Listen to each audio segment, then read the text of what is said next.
नमस्कार,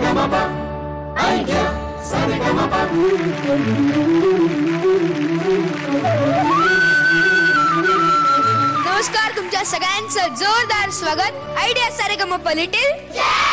अथर्व, आत्ताच आपली 6 परीक्षा झाली ना? हो. रिझल्टचं टेन्शन आलंच असेल ना? छे, मला कधी कशाचं टेन्शन वगैरे येत नाही बरं का, कारण मी आधीपासूनच खूप हुशार आहे. पण कोणी किती हुशार असलं तरी सगळ्यांनाच रिझल्टचं टेन्शन येतच ना.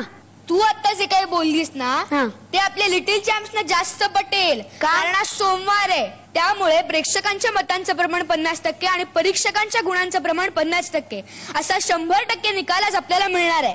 खरं तर आपले लिटिल चॅम्प्स इतके तयार आहेत की कोणालाही एलिमिनेट करणं ही आपल्या परीक्षकांचीच मोठी परीक्षा असते. ही परीक्षा देण्यासाठी आपले दोन्ही दादा सज्ज आहेत. जोरदार टाळ्यांनी त्यांचं स्वागत करूयात. राहुल दादा, स्वप्नील दादा. परीक्षक तयार आहेत, लिटिल चॅम्प्स तयार आहेत आणि परीक्षक सुद्धा तयार आहेत. तेव्हा आजच्या भागाला सुरुवात करूया.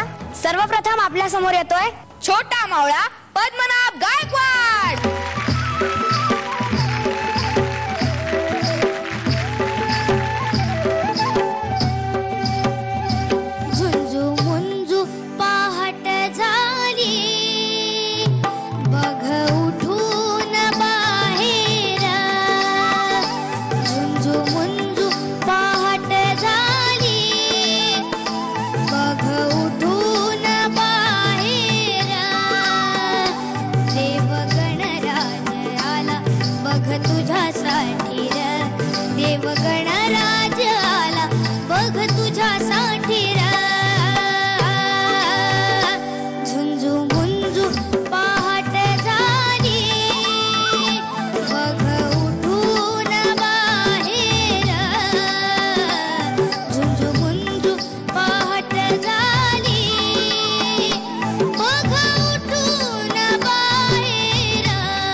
पद्मनाभ, खूप मस्त गायलास.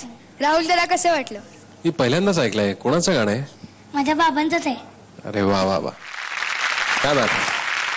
मस्त झालं गाणं. सुरुवातीला फक्त तुझे सूर नीट लागले नाहीत. पहिलंच गाणं असेल म्हणून असेल, पण थोडंसं सुरांमध्ये तू गडबडलास. पण गाणं मला खूप आवडलं आणि छान गायलास तू. म्हणजे नेहमीसारखं जोशपूर्ण झालं नाही, पण तरी पण खूप चांगलं गायलास. Okay, all the best. Swapnil दादा.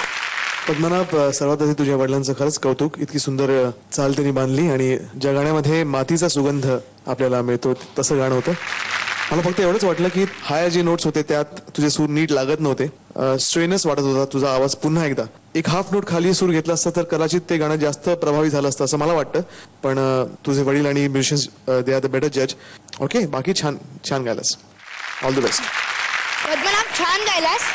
पण मला एक खूप मोठा प्रश्न पडलाय रे. वॉट म्हणजे काय रे? वॉटचा अर्थ मराठीत काय असा होतो? तेच तुला विचारतोय. काय वॉट म्हणजे काय? वॉटचा अर्थ मराठीत काय असा होतो?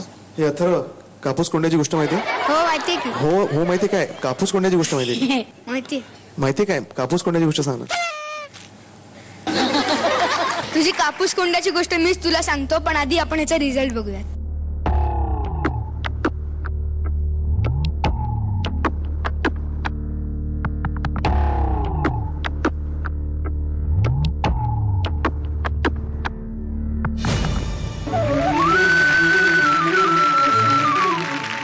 पद्मनाभ, तू सेफ झोन मध्ये आहेस. काँग्रेस. थँक्यू.